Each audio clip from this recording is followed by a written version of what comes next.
जो चैप्टर है वो पिछले चैप्टर्स के कंपैरिजन में काफ़ी डिफरेंट होगा।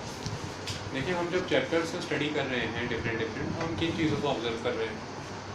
हम ये देख रहे हैं कि वर्ल्ड हिस्ट्री को कैसे शेप करती हैं यूरोपियन एक्टिविटीज़। यूरोप के द्वारा किए जा रहे कुछ काम पूरी तरह से वर्ल्ड को चेंज कर रहे हैं। यूरोप में आया रेनेसेंस एक्सप्लोरेशन करने के लिए मजबूर करता है उन्हें, और वो न्यू ओशियन एक्सप्लोरेशन के थ्रू नॉर्थ अमेरिका और साउथ अमेरिका ढूंढते हैं। नॉर्थ अमेरिका और साउथ अमेरिका मिल जाने के बाद जब यूरोपियंस वहाँ पर एंटर होते हैं तो वहाँ की जो लोकल कम्युनिटीज़ हैं, जो लोकल ट्राइबल ग्रुप्स हैं, कहीं ना कहीं उनके ऊपर जो इम्पैक्ट डाला जाता है उससे एक नए तरह की सोशल इकोनॉमिक लाइफ डेवलप होती है उन लोगों की, ट्राइबल ग्रुप्स की। जब भी मैं शुरू होती है लोकल ग्रुप्स की। अब होता क्या है कि जब भी आप हिस्ट्री को पढ़ते हैं ना, तो हिस्ट्री में आप एक मॉडर्नाइजेशन का फेज़ स्टडी करते हैं, और मॉडर्नाइजेशन को हम बहुत ही नैरो माइंडेड अप्रोच से डील करते हैं। वो क्या? Modernisation is a synonymous to the industrialisation, industry, and modernisation का मतलब है सिटी। तो कुल मिला के आप स्टडी क्या करते हैं कि इंडस्ट्री लगी या नहीं लगी, सिटी बनी या नहीं बनी। लेकिन अगर आप ध्यान से देखें, इंडिया की बात करें तो आज इंडिया की ऑलमोस्ट 68% पॉपुलेशन रूरल एरियाज़ में रहती है, सिर्फ और सिर्फ 32% पॉपुलेशन ही अर्बन है। तो अगर मॉडर्नाइजेशन का यही पैमाना है कि इंडस्ट्रियलाइजेशन कितना है, सिटीज़ कितनी है, तो फिर कहीं ना कहीं इंडिया तो बिल्कुल भी डेवलप्ड हो ही नहीं सकता। और 2022 में हम ऐसा कहते हैं कि इंडिया डेवलप्ड कंट्री बन जाएगी, जबकि जो रूरल एरियाज़ में 68% लोग रहते हैं उनका 90% प्रोफेशन आज भी एग्रीकल्चर है। तो कुल मिलाकर के इस आइडियोलॉजी की वजह से कुछ चीज़ें क्रिएट होती है। वो क्या कि जहाँ पर एक फॉर्म ऑफ इकोनॉमी एग्जिस्ट करता है जो कि प्योरली इंडस्ट्री और सिटी लाइफ पे डिपेंड करता है, क्या इसके अलावा कोई और फॉर्म ऑफ इकोनॉमी एग्जिस्ट नहीं करता? अगर वो करता था तो क्या हमने आज दिन तक उसे इग्नोर नहीं किया? अगर इग्नोर किया है तो अगर हम खुद को एक कंटेम्प्रेरी वर्ल्ड पॉलिटिक्स में काउंट करते हैं या कंटेम्प्रेरी वर्ल्ड की स्टोरी पढ़ रहे हैं, तो इसमें क्या उन इकोनॉमीज़ का चर्चा करना नहीं बनता? वो इकोनॉमीज़ कौन सी हैं? देखिए, चूँकि 15th सेंचुरी से लेके 20th सेंचुरी तक काफ़ी बड़े पैमाने पर इन्फ्लुएंस यूरोपियंस का रहा है, और यूरोप में आपको रेयरली ही ट्राइब्स के बारे में सुनने को मिला होगा। ट्राइब्स तो सुना ही नहीं। जब यूरोपियंस पहुँचते हैं अमेरिका, तो अमेरिका में उन्हें इनकाउंटर होती हैं ट्राइब्स। तो कुल मिलाकर के यूरोपियंस के द्वारा लिखी गई इतिहास, जिसमें उन्होंने अपनी मिलिट्री एक्सपेडिशंस, अपने ओशियन एक्सप्लोरेशंस और इन चीज़ों के बारे में ही चर्चा की। उन ट्राइबल ग्रुप्स के बारे में, पहला जो कि फॉरेस्ट में रहते हैं, दूसरे वो पेस्टोरलिस्ट जो पूरी दुनिया भर में घूमते हैं बड़े पैमाने पर, वो पीजेंट्स जो ऑलरेडी उन कंट्रीज़ में एग्जिस्ट कर रहे थे। इन तीन ग्रुप्स की इकॉनमी और इनके बारे में लिखा नहीं गया। जबकि आज की डेट में अगर आप मॉडर्नाइजेशन के फेज़ की बात करें तो इस फेज़ में इंडस्ट्रियलाइजेशन और सिटी लाइफ के साथ साथ एक फॉरेस्ट लाइफ भी एग्जिस्ट करती है और फॉरेस्ट ड्वेलर्स भी एग्जिस्ट करते हैं। सेकंड, अगर आप ध्यान से देखें तो एक पेस्टोरल कम्युनिटी भी एग्जिस्ट करती है बड़े पैमाने पर। आप गुज्जर देखते हैं और बाकी कम्युनिटियाँ देखते हैं, और एक पीजेंट लाइफ है जो कि बहुत स्ट्रॉन्ग लाइफ है। तो ये सारी चीज़ें अगर आप ध्यान से देखें तो मॉडर्नाइजेशन की स्टडी इनकम्प्लीट है जब तक हम इन इकोनॉमीज़ को अंडरस्टैंड नहीं करते, और हमें इन इकोनॉमीज़ को भी अंडरस्टैंड करना है। आज हम इन्हीं सभी इकोनॉमीज़ में से एक इकोनॉमी को पढ़ेंगे, that is forest life and the colonisation. Forest life और कॉलोनाइजेशन। देखिए शुरुआत से अगर हम बात करें तो यूरोपियन रेनेसेंस आने के बाद तेज़ी से वेस्टर्न यूरोपियन कंट्रीज़ जैसे कि फ्रांस, जैसे स्पेन, पुर्तगाल और ब्रिटेन, इन्होंने तेज़ी से न्यू वर्ल्ड फाइंड आउट करने की कोशिश की। New trade routes find out किए गए। इन न्यू ट्रेड रूट्स और न्यू वर्ल्ड को फाइंड आउट करने के बाद इन्होंने जिन एरियाज़ पे जाकर के अपने आप को सेटल किया, या कह सकते हैं कि जिन एरियाज़ को जाकर के इन्होंने यूटिलाइज़ करना शुरू किया, इन्होंने उन एरियाज़ को हर कैपेसिटी में यूटिलाइज़ किया। और उन एरियाज़ में से इनका ज़्यादा इम्पैक्ट किन एरियाज़ में रहा? जहाँ पर रिसोर्सेज थे। क्योंकि यूरोपियन रेनेसेंस के बाद सबसे इम्पॉर्टेंट चीज़ जो डेवलप हुई थी वो थी इंडस्ट्रियल रेवोल्यूशन। और इंडस्ट्रियल रेवोल्यूशन के तौर पर दो चीज़ें चाहिए थी, वो क्या? बहुत ही तेज़ी से इंडस्ट्रीज़ लग रही थी यूरोप में, और इंडस्ट्रीज़ लगने का मतलब है कि सिटी लाइफ बढ़ रही थी, और सिटी लाइफ बढ़ने का मतलब है कि बहुत बड़े पैमाने पर लोग एग्रीकल्चर सेगमेंट से नॉन एग्रीकल्चर सेगमेंट की तरफ ट्रांसफ़र हो रहे थे, यानी कि रूरल एरिया से सिटी की तरफ जा रहे थे। और कोई भी सिटी तब तक सस्टेन नहीं कर सकती अगर उसके सराउंडिंग एरिया में उस सिटी की बेसिक नेसेसिटी पूरे करने के लिए एक विलेज ना हो, यानी कि फूड ग्रेन्स प्रोवाइड करने के लिए, मिल्क प्रोडक्ट्स प्रोवाइड करने के लिए और अदर ज़रूरी चीज़ें देने के लिए। तो ऐसे में जब यूरोप बहुत तेज़ी से शहरों में बदलता जा रहा है और शहर बहुत तेज़ी से नॉन एग्रीकल्चर होते जा रहे हैं, तो आपको एक रिक्वायरमेंट क्रिएट होती है, वो है क्या? Food grains. तो पहले मैन्युफैक्चरिंग एक्टिविटी की वजह से जो लोगों के पास पैसा आया, उस पैसे की वजह से उनका न्यूट्रिशन और डाइटरी हैबिट्स चेंज हुई, जिसकी वजह से वो ज़िंदगी लंबी जीते थे और उनकी हेल्थ भी जो है वो लॉन्ग लिव हुई। इसकी वजह से दो चीज़ें हुई, एक तो पहले की पॉपुलेशन भी एग्जिस्ट कर रही है, दूसरा नई पॉपुलेशन बहुत बड़ी, तो पॉपुलेशन ग्रोथ हुआ, पहला एस्पेक्ट। दूसरा सिटी लाइफ है, तो बड़े पैमाने पे पॉपुलेशन डिवाइड हो गई रूरल और अर्बन एरियाज़ में, और रूरल कम और अर्बन ज़्यादा होते चले जा रहे हैं। ऐसे में नॉन एग्रीकल्चर सेगमेंट कम होता जा रहा है। तो इस बढ़ती हुई जनसंख्या को, जो कि शहरों में रहती है, इसे फीड करने के लिए फूड ग्रेन चाहिए थे, पहली बात। दूसरा, तेज़ी से इंडस्ट्रीज़ बढ़ रही थी, और इन बढ़ती हुई इंडस्ट्रीज़ के लिए दो आस्पेक्ट ज़रूरी थे। पहला तो इंडस्ट्रीज़ को रन करने के लिए एनर्जी चाहिए थी, और एनर्जी क्रिएट होगी अगर आपके पास एनर्जी के सोर्सेज होंगे। तो यानी कि आपको एज अ फ्यूल कोई ना कोई ऐसे रॉ मटेरियल या रिसोर्सेज चाहिए थे जिसकी आपको ज़रूरत है। दूसरा, इंडस्ट्रीज रन हो रही थी, और कोई भी इंडस्ट्री कुछ भी ऐसा प्रोड्यूस ही नहीं करती जिसमें किसी न किसी नेचुरल रॉ मटेरियल की ज़रूरत ना हो। आप कुछ भी बनाना चाहेंगे, आपको नेचुरल रॉ मटेरियल तो चाहिए। आपको चीनी बनानी है, आपको शुगर केन चाहिए। आपको टेक्सटाइल बनाना है, आपको कॉटन, वूल या लिनन चाहिए। आपको रबर बनाना है तो आपको लेटेक्स चाहिए। आपको कुछ भी बनाना है, आपको लेदर क्रिएट करना है तो आपको हाइड या स्किन चाहिए। आपको बुक बनानी है तो पेपर पल्प चाहिए, पेपर चाहिए। तो कोई भी प्रोडक्ट आपको इंडस्ट्री में प्रोड्यूस करना है, अनलेस अनटिल कि वो सिंथेटिक नहीं है, तब तक आपको नेचुरल रॉ मटेरियल की ज़रूरत है। तो तेज़ी से इंडस्ट्रियलाइजेशन के फेज़ की वजह से रॉ मटेरियल की ज़रूरत पैदा हुई, वो भी नेचुरल, और दूसरा फूड ग्रेन्स की रिक्वायरमेंट पैदा हुई। इन दोनों चीज़ों की सर्च में बड़े पैमाने पर कॉलोनाइजेशन का फेज़ चला, और कंट्रीज़ को कॉलोनाइज़ किया गया। मोस्टली किन एरियाज़ को कॉलोनाइज़ किया जाएगा? तो अगर हम ध्यान से देखें, जहाँ पर रॉ मटेरियल्स काफ़ी अबंडेंट हैं, वो एरियाज़ कौन से हैं? इक्वेटर का जो इलाका है, पूरा का पूरा ग्लोब जो है, ये दो हिस्सों में बटा है, और इसे सेंटर से एक लाइन डिवाइड करती है जिसे हम इक्वेटर कहते हैं। इक्वेटर का जो इलाका है, वहाँ पर सन जो है वो नॉर्थवर्ड और साउथवर्ड मूवमेंट करते हुए वर्टिकली ही रहता है ऑलमोस्ट, और सन की सीधी रेज फॉल करती है। इसकी वजह से वहाँ पर टेम्परेचर काफ़ी हाई रहता है। हाई टेम्परेचर होने की वजह से इवेपोरेशन काफ़ी होती है, और इवेपोरेशन होने की वजह से क्लाउड फॉर्मेशन काफ़ी होता है। क्लाउड फॉर्मेशन हैवी होता है, इसकी वजह से रेनफॉल होता है।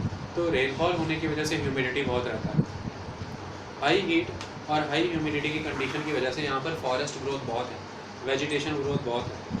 तो अगर आप इक्वेटर का रीजन देखेंगे, यहाँ पर आपको इक्वेटोरियल क्लाइमेट, या उसका दूसरा नाम रेन फॉरेस्ट क्लाइमेट, या उसका तीसरा नाम एवरग्रीन क्लाइमेट, ये सारे एवरग्रीन फॉरेस्ट, ये सारे यहाँ पर मिलते हैं। जिसमें से मेन इलाका जैसे साउथ अमेरिका का ब्राज़ील का इलाका, अमेज़ॉन रिवर बेसिन। इसके अलावा अगर हम बात करें अफ्रीका का कॉन्गो रिवर बेसिन का इलाका। इसके अलावा इंडिया की बात करें तो जो हमारे इंडिया के वेस्टर्न घाट्स हैं, उन वेस्टर्न घाट्स पे साउथ वेस्ट मानसून्स आके टकराते हैं, जिसकी वजह से वेस्टर्न घाट्स की जो वेस्टर्न स्लोप है, वहाँ पर काफ़ी रेनफॉल होती है, 200 से 250 और इवन 250 से भी ऊपर।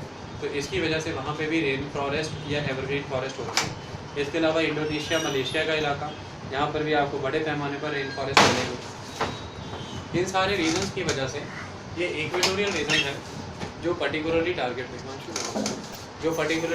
हुए, जिनको कंट्रोल किया गया, और इन जगहों पर अब आप आकर के रहना शुरू हो जाएंगे। यहाँ पर मोस्टली फॉरेस्ट हैं, तो फॉरेस्ट में कौन से लोग रहेंगे? जो फॉरेस्ट पर डिपेंड करते हैं, और ट्राइबल पीपल। तो थोड़ा सा इन लोगों के बारे में समझते हैं। देखिए, ट्राइबल और फॉरेस्ट पीपल की एक खासियत हुआ करती थी। अक्सर ऐसा कहा जाता है कि जो ट्राइबल लोग, यूरोपियंस के द्वारा ऐसा कहा जाता है कि जो ट्राइबल या फॉरेस्ट ड्वेलर्स हैं, ये फॉरेस्ट को बेटर वे में मैनेज नहीं करना जानते, पहला प्रॉब्लम। इनकी जो एग्रीकल्चरल प्रैक्टिसेस हैं ये इकोलॉजिकल नहीं है, यानी कि ये शिफ्टिंग एग्रीकल्चर और इस तरह की चीज़ें करते हैं। तीसरा एस्पेक्ट कि फॉरेस्ट प्रोड्यूस जो ये यूज़ करते हैं वो अनप्रोडक्टिव वे में यूज़ करते हैं, यानी कि फॉरेस्ट का जो पोटेंशियल है ये उसे एक्सप्लॉइट नहीं कर पाते। ये सारे तर्क इनके द्वारा दिए जाते थे। अल्टीमेटली अगर हम फॉरेस्ट ड्वेलर को समझें तो वो कैसा था? फॉरेस्ट ड्वेलर एक्चुअल में इकोलॉजिकल था और वो एक्चुअल में इकोसिस्टम को समझता था, क्योंकि हमेशा आप वर्ल्ड की कोई भी ट्राइब को पकड़ेंगे तो उसका इकोनॉमिक सिस्टम बड़ा डाइवर्सिफाइड होता है। इसमें आपको अमेरिका की एक ट्राइब के बारे में बताया जाएगा। वो खेती करते थे। कैसे होता था? मोस्टली फॉरेस्ट ड्वेलर्स क्या करते थे, उस पर्टिकुलर रीजन को वहाँ की हीट, ह्यूमिडिटी, रेनफॉल पैटर्न के अकॉर्डिंग जो भी क्रॉप्स सूटेबल है उसे नेचुरल, जैसे कि जो जानवर हैं उनका नेचुरल फर्टिलाइज़र यूज़ करके और नेचुरल वे में वहाँ पे वो क्रॉप उगाई जाती थी। जैसे मोस्टली इक्वेटोरियल रीजन में आने वाले फॉरेस्ट में क्या होगा, मैन्योक उगाया जाएगा, ट्यूबर्स उगाए जाएंगे, आप मेज़ उगाई जाएगी, मिलेट्स उगाए जाएंगे, कसावा उगाया जाएगा और ये सारी चीज़ें होंगी। तो ये सारी चीज़ें उगाई जाती थी। ये क्रॉप्स वहाँ के क्लाइमेट के लिए डेट्रीमेंटल नहीं होती थी, लेकिन ये कभी भी अपनी पूरी लाइवलीहुड या अपनी पूरी सस्टेनेबिलिटी फॉरेस्ट में उगाई जा रही फसल पे नहीं डिपेंड करते थे। यानी कि कुछ हिस्से को ही सिर्फ कल्टीवेशन के लिए यूज़ करते थे, बाकी रिक्वायरमेंट अपनी गैदरिंग से करते थे। यानी कि फॉरेस्ट से जो नेचुरल फ्लावर्स मिल रहे हैं, जैसे महुआ, मधुका इंडिका, महुआ के फूल हैं, या जैसे बड़े पैमाने पर टेंडू लीव्स हैं, तो इन टेंडू लीव से बीड़ी बनाने का काम होता था। और महुआ के फ्लावर्स जो आपको मिलते हैं, आप फ्लावर्स को डायरेक्टली खा भी सकते हैं, और जो फ्रूट मिलेगा महुआ फ्रूट, उसको मेडिसिनल पर्पज़ के लिए भी यूज़ होता है। उसके अंदर का जो सीड है उससे ऑयल निकलता है, वो लाइटिंग और कुकिंग दोनों पर्पसेस के लिए यूज़ होता है। तो कुल मिलाकर के इस वे में आप इसको यूज़ करते थे। इसके अलावा जो रूट्स होती हैं ट्रीज़ की, आप उनको खाते थे, जैसे आज दिन तक आप शकरकंदी और ये सब खाते हैं। इसके अलावा पेड़ों पे ट्यूबर्स होते हैं, ये वो भी खाया करते थे। प्लांट की जो लीव्स, ट्री की जो लीव्स हुआ करती थी, उन लीव्स को बड़े पैमाने पर यूज़ करते थे। जैसे पत्तल बनाए जाते थे, कटोरे बनाए जाते थे, थालियाँ बनाई जाती थी, घरों की छतें बनाई जाती थी और अदर प्रोडक्ट्स उनसे बनाए जाते थे। बैम्बू का इस्तेमाल बड़े पैमाने पर होता था। बैम्बू बहुत अच्छा फेंसिंग मटेरियल होता था, उससे घरों की फेंसिंग किया करते थे। दूसरा, बैम्बू को अंदर से क्लीन करके उसे नेचुरल वाटर बॉटल्स बनाई जाती थी, जिसमें पोर्टेबल वाटर डाल दिया जाता था और पानी पिया जाता था। बैम्बू को अच्छे से छीलने के बाद उसके छिलके उतार के बहुत सुंदर टोकरियाँ बनाई जाती थी, अम्ब्रेलास बनाए जाते थे और वाटर प्रूफिंग प्रोडक्ट्स बनाए जाते थे। इस वे में बैम्बू का यूज़ किया करते थे। इसके अलावा अगर आप देखें तो बहनिया बहेली नाम की बेलें होती हैं, बहनिया के बेलें, बहनिया के बेलों को बड़े पैमाने पर इस्तेमाल किया जाता था। उसको रस्सी बनाने के प्रोडक्ट के लिए यूज़ किया जाता था, नेचुरल रस्सियाँ बनाई जाती थी।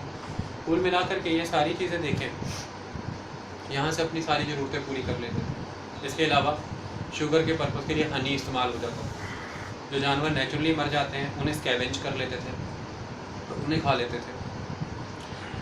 पर्पसली मेज़ तो उगा रहे हैं, अदर रिक्वायरमेंट्स गैदरिंग से इकट्ठी कर रहे हैं। तीसरा, बड़े पैमाने पर फ्री ओपन लैंड छोड़ दिए जाते थे। उन ओपन लैंड्स में आकर के जानवर पशु चरा करते थे, जैसे कि बाइसन्स। अमेरिका में बाइसन्स बहुत हुआ करते थे, तो वो बाइसन्स वहाँ आकर के सारा चारा चरते थे और ये उन बाइसन्स का शिकार करके खाया करते थे। यानी कि आप पहले उनके लिए पैस्चर ग्राउंड्स फैलो छोड़ रहे हो, खाली छोड़ रहे हो, उन पैस्चर ग्राउंड्स पर वो ग्रेजिंग कर रहे हैं और ग्रेजिंग करने के बाद जब वो रिस्ट पुलिस्ट है तब आप उनके मार रहे हैं। यानी कि ऐसा करने से उनकी जनसंख्या ख़त्म नहीं होगी, उनकी पॉपुलेशन ख़त्म नहीं होगी और वो हमेशा से हमेशा तक एग्जिस्ट करते रह जाएंगे। तो कुल मिलाकर के आप देखिए, थोड़ा सा हंटिंग, थोड़ा सा गैदरिंग, थोड़ा स्कैवेंजिंग, नेचुरली जो जानवर बन गए, थोड़ा सा कल्टीवेशन, इन सारे प्रोसेस के थ्रू इकॉनमी को कितना डाइवर्सिफाई किया हुआ है। दूसरा, इन ट्राइबल कम्युनिटीज़ की आदत थी, ये अक्सर शिफ्टिंग कल्टीवेशन को फॉलो किया करते थे। क्या होता है, देखिए ट्रॉपिकल एरियाज जो होते हैं ना, आज जाके साइंटिस्टों को ये बात समझ में आई है, ट्रॉपिकल एरियाज़ में आप कभी भी एक सेटल्ड एग्रीकल्चर नहीं कर सकते। क्यों? सेटल्ड एग्रीकल्चर आप करेंगे तो एक चीज़ हो जाएगी, ट्रॉपिकल एरियाज़ में सडन रेन आउटबस्ट होता है, सडन डाउनपोर होता है बहुत हैवी। इससे क्या होगा, जो सॉइल की अपर लेयर है ना, वो लीच आउट हो जाएगी, वो ड्रेन कर जाएगी और सारे फर्टाइल तत्व उसके अंदर हैं और सॉइल इनफर्टाइल हो जाएगी। इसे डेजर्टिफिकेशन कहते हैं। तो कुल मिला के लीचिंग हो जाएगी जब सॉइल की, तो वो सॉइल तो किसी मतलब की नहीं। और ये तब होगा अगर आप सॉइल को डायरेक्टली एक्सपोजर दे देंगे रेनफॉल का, और ये तब होगा अगर आप सारे जंगल को एक बार में काट के वहाँ पे एग्रीकल्चर करेंगे, तो फिर तो ये तो प्रॉब्लमेटिक आस्पेक्ट। इसका तोड़ क्या निकाला था ट्राइबल लोगों ने, वो एक पर्टिकुलर पैच ऑफ लैंड चुना करते थे, उसको काटा जाता था जंगलों को, जंगल काट के गिरा दिए जाते थे पेड़, गिरे हुए पेड़ों को आग लगा दी जाती थी। उन पेड़ों की जो ऐश इकट्ठी होती थी उसके ऊपर सीड्स छितरा दिए जाते थे, और जो पहले मानसून की पहली बारिश आती थी वो सीड्स उस मानसून की बारिश के साथ ज़मीन में धंस जाते थे, और वो ऐश जो है वो फर्टिलिटी प्रोवाइड कर देती थी, फसल हो जाती थी। अक्टूबर नवंबर में उसे काट लेते थे, अगले साल फिर ऐसा करते थे, और एक साल और मैक्सिमम 2 से 3 साल ऐसा करने के बाद वो सॉइल की फर्टिलिटी खत्म हो जाती थी। उस पैच ऑफ लैंड को छोड़ देते थे कि 10 से 12 साल में फिर से यहाँ पे जंगल आ जाएगा, नेक्स्ट पैच ऑफ लैंड पे पहुँच जाते थे। ऐसे रोटेट करते करते 12 साल बाद फिर उसी पैच ऑफ लैंड पे आ जाते थे, फिर उसका जंगल काटते थे और ये प्रोसेस करते थे। ऐसे में एक ही बार में सारा जंगल भी नहीं कटेगा, जब एक पैच ऑफ लैंड काटा तो अदर पैच ऑफ लैंड बचा हुआ, एक ही बार में सारा जंगल भी नहीं कटेगा और जो जंगल कटा वो वापस भी आएगा। कुल मिलाकर के आपने सॉइल को भी एक्सपोजर नहीं दिया, दूसरा फॉरेस्ट भी परमानेंटली ख़त्म नहीं हुआ, और तीसरा जो ट्राइबल है वो पूरी तरह से सेटल्ड एग्रीकल्चर पे टिका नहीं रहा। इतने से पैच ऑफ लैंड पे खेती करने से उसका गुजारा नहीं था, वो अभी भी थोड़ी बहुत हंटिंग, अभी भी गैदरिंग, अभी भी स्कैवेंजिंग ये सब करता था। तो कुल मिलाकर के ये प्रैक्टिस फॉलो करते थे। जब यूरोपियंस इनकी तरफ आए तो यूरोपियंस ने क्या डिक्लेयर किया? सबसे पहले तो यूरोपियंस का वो नारा कि हम पूरी दुनिया को सिविलाइज करने आए, उसी नारे को इन्होंने कैसे स्ट्रेंथन किया? उनका कहना था कि ये जो ट्राइबल कम्युनिटी है बहुत ही अनप्रोडक्टिव मैनर में फॉरेस्ट को एक्सप्लॉइट करती है और इन्हें एक्सप्लॉइटेशन का कोई प्रोसेस नहीं आता। कैसे? वो ये मानते थे कि इतने अथाह जंगल हैं और जिन जंगलों को वाइल्डरनेस कंसिडर किया जाता था कि इनका कोई लाभ नहीं है, कोई फ़ायदा नहीं है, किसी तरह से ये प्रोडक्टिव नहीं है, फिर भी इन जंगलों को ये सहेज के रखते हैं।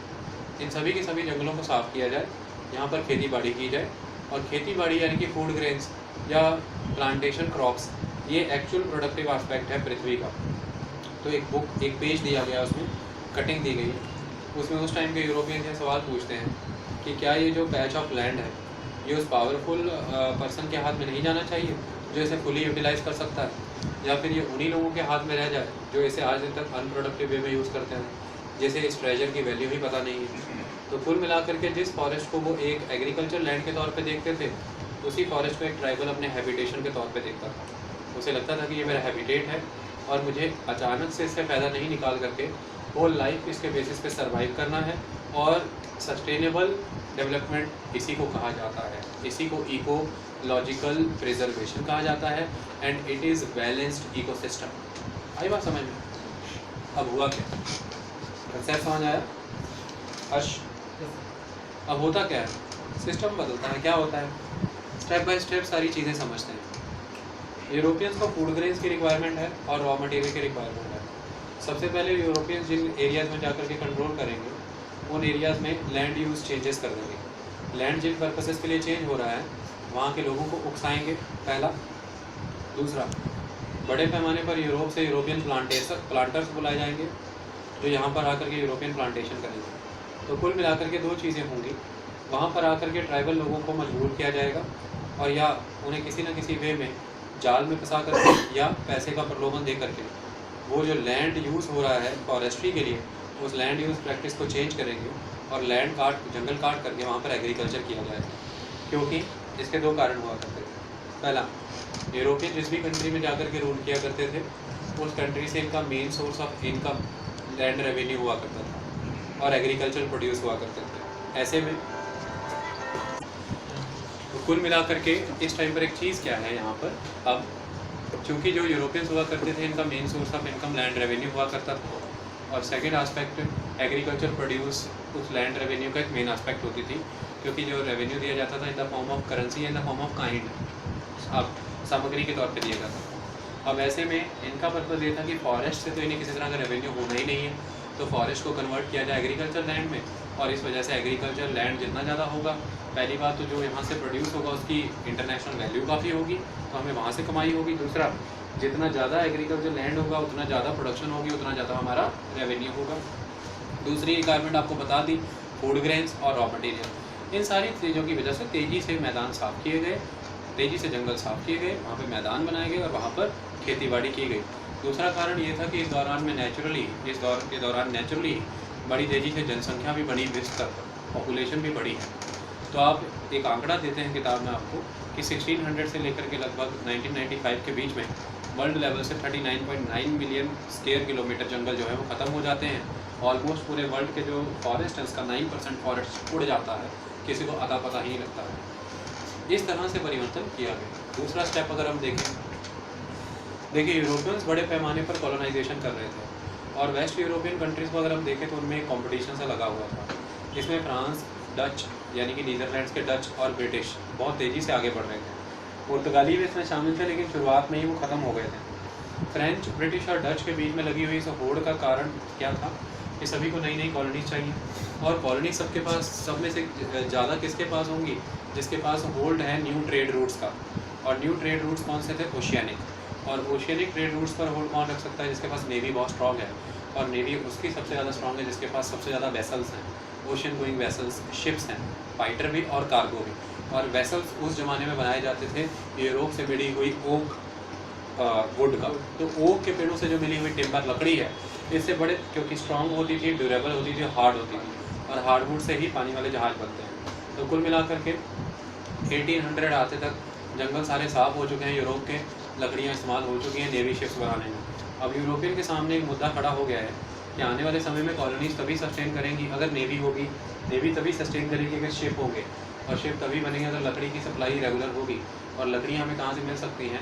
ट्रॉपिकल एरिया के साल और टीक के जंगल। हमें साल और टीक के फॉरेस्ट चाहिए, क्योंकि वही ओक के बराबर की लकड़ी दे सकते हैं। सीधे होते हैं, ब्रांचेस कम होती हैं, लकड़ी भी हार्ड होती है, ड्यूरेबल होती है, स्ट्रॉन्ग होती है। बड़े पैमाने पर रिसर्च टीमें भेजी गई, और इन रिसर्च टीमों ने काफ़ी सारे फॉरेस्ट मैप किए, काफ़ी सारे स्पीसीज़ का पता लगाया, और तेज़ी से जंगलों की कटाई शुरू हुई। बहुत बड़े पैमाने पर साल और टीक के जंगल काट दिए गए। खास तौर पर इन जंगलों को काटने के लिए कॉन्ट्रैक्टर्स भर्ती किए गए। उन कॉन्ट्रैक्टर्स को कॉन्ट्रैक्ट दिए गए, और उन्होंने ट्रेडर के तौर पर इन जंगलों को काटा। इसमें उन्होंने लोकल लोगों की भी मदद बड़े पैमाने पर ली, ट्राइबल लोगों की भी हेल्प ली। थर्ड आस्पेक्ट, 1850 की बात करें अगर हम, middle of the 19th century, तो सबसे इम्पॉर्टेंट चीज़ डेवलप हुई, दैट इज़ रेलवे। रेलवे एक इम्पॉर्टेंट आस्पेक्ट था। क्या? यूरोपियंस की कुछ खास तरह की अपनी ज़रूरतें हुआ करती थी। क्या? यूरोपियंस को अगर हम देखें तो मोस्टली उन्हें इंडस्ट्रीज़ में जिन भी तरह के प्रोडक्ट्स की रिक्वायरमेंट थी, वो सारे के सारे बल्कि कमोडिटीज़ थे, हैवी कमोडिटीज़।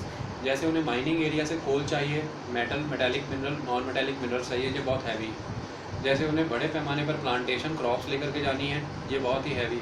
जैसे गन्ना लेकर के जाना, तो ये वेट लूजिंग मटेरियल है, गन्ना अपना वेट लूज़ कर जाता है जब उसे प्रोसेस किया जाता है। जैसे बड़े पैमाने पर एरिया कंट्रोल करना है, तो फौज मूव करनी है एक जगह से दूसरी जगह, और बड़े बड़े ट्रूप्स मूव करने के लिए उन्हें कोई ऐसा मोड ऑफ ट्रांसपोर्टेशन चाहिए जो एक बार में काफ़ी लोगों को ले जाए, और बड़ी तेज़ी से ले जाए, और काफ़ी सस्ता हो। चौथा, बड़े पैमाने पर बंदरगाह जो हैं, पोर्ट हैं, उन्हें बाज़ारों से जोड़ना है, क्योंकि अपने मुल्कों से बना हुआ पका माल अंदरूनी बाज़ारों तक ले जाना है उन कंट्रियों के जिन कंट्रियों को रूल कर रहे हैं, और उन कंट्रियों के जंगलों से जंगली रिसोर्सेज, फॉरेस्ट रिसोर्सेज, और उनकी माइनिंग एरिया से माइनिंग रिसोर्सेज, ये दोनों की दोनों चीज़ें वहाँ से प्रिक्योर करके पोर्ट तक लानी है, पोर्ट से आगे ले जानी है। बस इसके अलावा जो पोर्ट है उन्हें मार्केट एरिया से जोड़ना है, वहाँ से विदेशों से आया हुआ पका माल जल्दी से मार्केट तक ले जाया जाए। सेना की मूवमेंट के लिए, सामान को मार्केट तक पहुँचाने के लिए, रिसोर्सेज को बंदरगाहों तक पहुँचाने के लिए, वेट लूजिंग मटेरियल को कॉस्ट इफेक्टिव वे में एक जगह से दूसरी जगह ले जाने के लिए बड़े पैमाने पर रेलवे का विकास हुआ, रेलवे का इस्तेमाल हुआ। रेलवे के विकास ने एक खास नई गाथा लिख दी। वो क्या थी? रेलवे की पटरियों को एक दूसरे के साथ बांधे रखने के लिए, रेलवे की पटरियों को एक दूसरे के साथ बांधे रखने के लिए स्लीपर्स की ज़रूरत होती थी। ये स्लीपर्स वुडन प्लैंक्स हुआ करते थे, बड़े बड़े वुडन प्लैंक्स, और ये वुडन प्लैंक्स साल और टीक के फॉरेस्ट से बनते थे, क्योंकि इन्हें पानी से फूलना नहीं चाहिए, पानी पड़ेगा तो फूलने नहीं चाहिए, हार्ड होने चाहिए, ड्यूरेबल होने चाहिए, स्ट्रॉन्ग होने चाहिए। तो कुल मिलाकर के वुडन प्लैंक्स की शुरुआत हुई। तो क्या किया गया?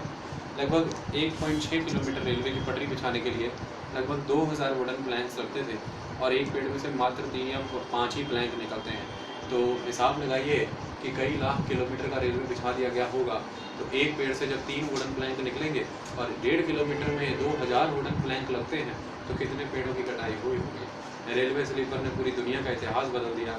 बड़े पैमाने पर जंगलों की धज्जियाँ उड़ाई गई, जहाँ जहाँ से रेलवे गुजरा उसके आसपास कभी जंगल नज़र ही नहीं आया। कुल मिला के भारत की बात करें तो भारत में मुल्तान से सुकूर तक एक रेलवे लाइन बिछाई गई, और इसके दौरान सिंध के जितने जंगल थे सारे काट दिए गए। इसके बाद मुल्तान लाहौर के बीच में रेलवे लाइन बिछाई गई, पंजाब और सिंध के जितने जंगल थे सारे उड़ा दिए गए। जहाँ जहाँ पर भी रेलवे गुजरा उसके आसपास जंगल नज़र नहीं आया, और बड़े पैमाने पर जंगलों का सफाया होगा। क्लियर है जी? अब तेज़ी से जंगल कटने लगे और यूरोपियंस को परेशानी होने लगी है कि अगर जंगल इस तरह से कटते चले गए, रेलवे को सपोर्ट कैसे करेंगे, पहला, नेवी शिप्स कैसे बनेंगे, दूसरा, और आज की डेट में तो बड़े बड़े महल भी लकड़ी के बन रहे हैं। तो आपने कभी देखा जितनी भी हमारी अंग्रेज़ों के ज़माने की बिल्डिंग है उसमें वुडन वर्क बहुत होता है, बहुत इम्पॉर्टेंटली होता है। आज भी अगर आप बहुत लग्जरी कमरा या ऑफिस बनाना चाहते हैं तो आप वुडन वर्क करते हैं। ये तो अब साइंटिस्टों की मेहरबानी है कि वुड को रिप्लेस कर दिया इस पीवीसी ने, तो वुड की जगह पीवीसी लेके करना, यहाँ पे वुड लगी होनी थी। आज भी बड़े सारे होटलों में आपने वुडन पैनलिंग देखी होगी, दरबार साहब में बड़ी सुंदर वुडन पैनलिंग की हुई है। तो कुल मिला करके वुडन के लिटरली वुडन के महल हुआ करते, वुडन के घर होते थे लिटरली। तो वुडन का वुडन रॉयल्टी से जुड़ गई, रॉयल हाउसेस वुडन के होने लगे। और पहले तो रेलगाड़ियों के डब्बे भी लकड़ी के होते थे, अंदर का सारा सामान लकड़ी का हुआ करता था। गाड़ियों में भी लकड़ी बड़े पैमाने पर इस्तेमाल हुआ करती थी। तो लकड़ी बड़े पैमाने पर हर जगह पर इस्तेमाल होने लगी। इस इस्तेमाल को देख करके अब वही लोग डर गए हैं जो पहले इसको काट रहे थे। तो अब उनके दिमाग में सवाल है कि इसका किया क्या जाए। तो पहली स्टडी ये निकालते हैं कि जो फॉरेस्ट लोग हैं ना, फॉरेस्ट के लोग ये बड़ा नुकसान करते हैं। शिफ्टिंग कल्टीवेशन करते हैं तो जंगल काटते हैं, फायरवुड और फ्यूलवुड चुनने के लिए लकड़ी काट लेते हैं, घर बनाने के लिए, छतें डालने के लिए लकड़ी काट लेते हैं, अपने जानवरों को चराने के लिए बड़े पैमाने पर जो नए नए स्टैंड लगे हैं, नए सैपलिंग्स, उनको खा जाते हैं। और जानवर जब इनके गुजरते हैं ना तो नए सैपलिंग्स को पैरों से दबा देते हैं, उखाड़ देते हैं, मर जाते हैं। तो बड़े खुश हो गए ये वाली स्टडी करने के बाद। उसके बाद एक और नई स्टडी कर ली कि इस तरह से तो काम चलेगा नहीं। जो ट्रेडर हैं जिन्हें हमने ठेका दिया था कि जंगले की लकड़ी हमें काट के दो, वो हमारे लिए तो काट ही रहे हैं, अपने लिए भी बहुत काट रहे हैं और रैकलेसली काट करके पता नहीं कहाँ भेजे जा रहे हैं। इस वजह से भी बर्बादी हो रही है। तो ऐसे में भारत में बैठे हुए हैं, चिलचिलाती धूप में जूस पी रहे हैं और चर्चा कर रहे हैं कि जंगल कैसे बचाया जाए। ऐसे में जर्मनी से एक बंदे को बुलाते हैं डेट्रिक ब्रेंडिस।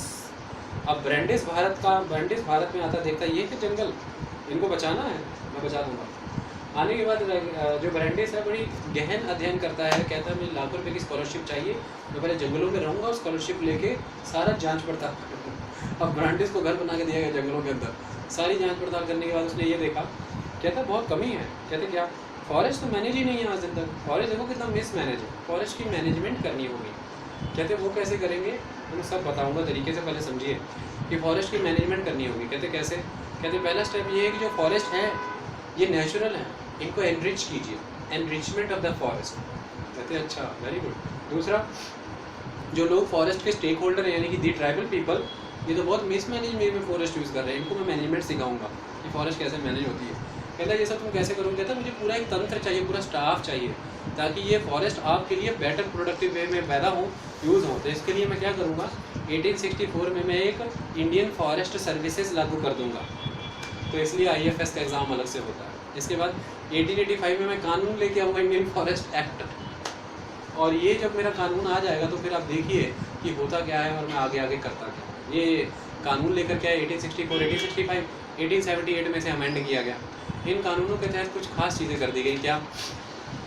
वो फॉरेस्ट जिसके बारे में आज तक किसी को नहीं पता था, उसकी कैटेगराइजेशन हो गई, reserve forest, protected forest, village forest. अब जो सबसे दी बेस्ट फॉरेस्ट है वो इम्पीरियल हाउस ने यानी कि रॉयल हाउसेज ने, गवर्नमेंट ने रिजर्व कर दिया, दे आर रिजर्व। वहाँ पर कोई ट्राइबल पर्सन को firewood, fuelwood, forest produce, animal grazing, cultivation और डिवेलिंग रहने का कोई हक नहीं है, एकदम side. Second, forest production, protected area में आप आ सकते हो लेकिन लिमिटेड टाइम में, लिमिटेड आवर्स होने चाहिए, लिमिटेड क्वांटिटी में, विद ड्यू परमिशन, और उसके चार्जेस लिए जाएंगे।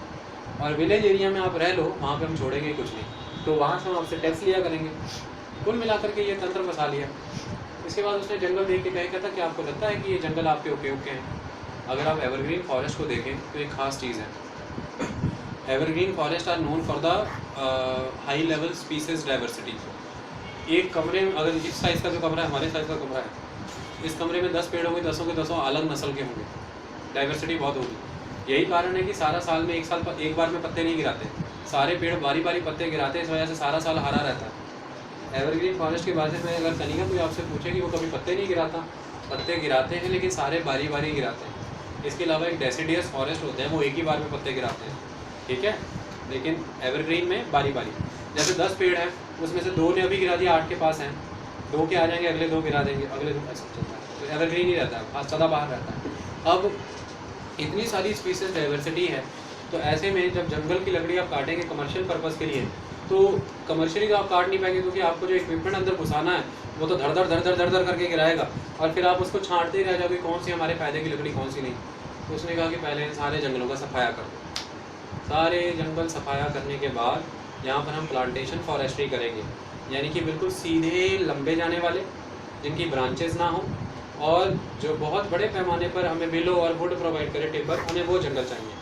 जैसे बड़े पैमाने पर हमें क्या चाहिए, इन्होंने कौन से पेड़ लगा दिए, यूरोप को पूरा रिप्लेस कर दिया पॉपुलर के पेड़ों से, पॉपुलर के ट्री लगा दिए, वो भी एक कतार में। इसका फ़ायदा क्या था, कतार में है तो गाड़ी आएगी गिराने वाली, उसके आगे लगा होता है बड़ा सा, धड़ धड़ लंबे हैं तो गिर भी जाएंगे मिनटों सेकंडों में, और इनकी जड़ें डीप नहीं होती थी, धड़ धड़ गिराते जाएंगे। दूसरा, गिरने के बाद बीच में पैसेज बड़ा सुंदर बना हुआ है, वहाँ पे बगल में एक 100 मिल लगी हुई है, वहीं पे हाथी बुलाए जाएंगे, हाथी की सूंड से पकड़ के 100 मिल में डाल दिया जाएगा, पेड़ की शतीरियाँ बन जाएंगी, लॉग्स को उठा करके वहीं रेलवे अंदर तक जा रही है जंगल के, रेलवे में चढ़ा दिया जाएगा सीधा इंडस्ट्री में, चलो खत्म कहानी। अदरवाइज जो दूसरा जंगल होता था उसमें क्या होता था, एक पेड़ की हाइट छोटी, दूसरा उससे बड़ा, दूसरा उससे बड़ा, कैनोपीज होती थी, सनलाइट डीपली पेनिट्रेट नहीं कर पाती। ऐसे में जो ज़मीन है वहाँ तक अंधेरा है, तो वहाँ पे क्या बनते हैं, बुशेज़, क्लाइंबर्स, अंदर गाड़ियाँ जा नहीं सकती, अंदर लोग भी जा नहीं सकते, तो रेलवे कैसे जाएगा, अब वहाँ पर पेड़ भी कैसे गिराएंगे आप। भारत में रिप्लेस कर दो, क्या उगा दो, भारत में जो मैदानी इलाके हैं यहाँ पर तो बड़े पैमाने पे यूकलिप्टस, सफ़ेदे और पॉपुलर लगा दो, और दूसरा इसके अलावा जो पहाड़ी इलाके हैं यहाँ पे सारे पेड़ उड़ा दो और यहाँ पे लगा दो देवदार के पेड़। तो आज अगर जब आप खजियार जाते हैं और जब चंबा और जाके बड़े खुश होते हैं ना कि वाओ एक जैसे पेड़, ये कोई खुशी की बात नहीं है, इन्वायरमेंट की धज्जियाँ उड़ाई गई हैं, वरना कुदरत कभी ऐसा नहीं करती कि एक ही हाइट के, एक ही रंग के, एक ही तरह के पेड़।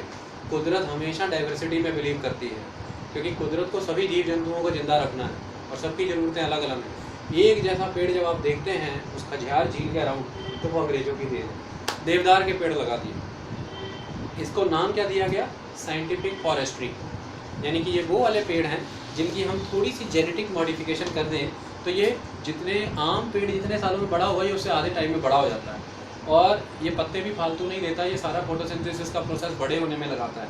ये लकड़ी भी बड़ी मस्त देता है, और लकड़ी की जो छाल है, बार्क है, वो बड़ी नरम है, उसे काटने में मशीनों का जोर भी नहीं लगता। सफ़ेदे में भी नाखून घुस जाएगा, पॉपुलर में भी घुस जाएगा, पकड़ के देख लेना कभी। तो कुल मिलाकर के कहते हैं ये बस ये ठीक है। अब जब ये सब हुआ तो हाहाकार मच गया। वो लोग जिनके पास जंगल थे, जिनके ऊपर आपने इंडियन फॉरेस्ट सर्विस ठोक दी, यानी कि अब वो कोई चीज़ वहाँ से चुनना चाहते हैं तो इंडियन फॉरेस्ट सर्विस का वो जो ऑफिसर है, और ऑफिसर ने आगे जो बंदे रखे हुए हैं, उन बंदों को आपको बड़े पैमाने पर ब्राइब देनी पड़ती है। दूसरा, उनको फ्री लेबर सर्विस देनी पड़ती है।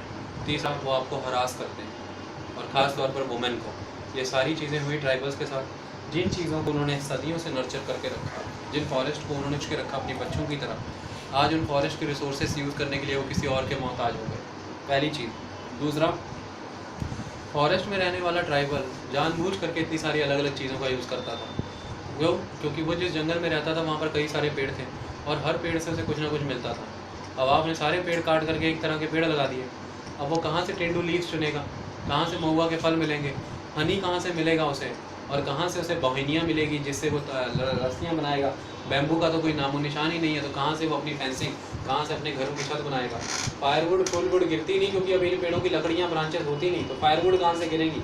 तो कुल मिला करके उसकी सस्टेनेबिलिटी और लाइवलीहुड के जितने भी जरिए थे वो आपने ध्वस्त करके रख दिए। देखिए, एक तरफ तो फॉरेस्ट मैनेजमेंट एक्ट लगा रखा है, उससे सारी परमिशन छीन ली। दूसरा, ऑफिसर्स एक्सप्लॉइट कर रहे हैं। तीसरा, जो नेचुरल फॉरेस्ट से उन्हें रिसोर्सेज मिलते थे वो भी उड़ गए हैं। और चौथा, उनके ज़िंदा रहने का एक कारण वाइल्ड लाइफ।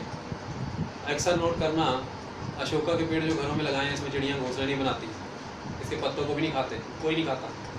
कभी भी देखना सफ़ेदे के पेड़ जानवर नहीं सफ़ेदे के पत्ते जानवर नहीं खाते। कुल मिलाकर के ये जो हम आर्टिफिशियल पेड़ लगाते हैं, ये जो एक मोनोस्पीसीज, ना ये किसी जानवर के मतलब के हैं, ना ये किसी पक्षी के, ना पशु के। कुल मिलाकर के वो पक्षी पक्षु जो उन पेड़ों पर निर्भर करते थे वो सारे एक्सटिंक्ट होने शुरू हो गए, ध्वस्त होने शुरू हो गए, और उन्हें अता पता ही नहीं लग रहा है कि हमारे साथ हो क्या गया।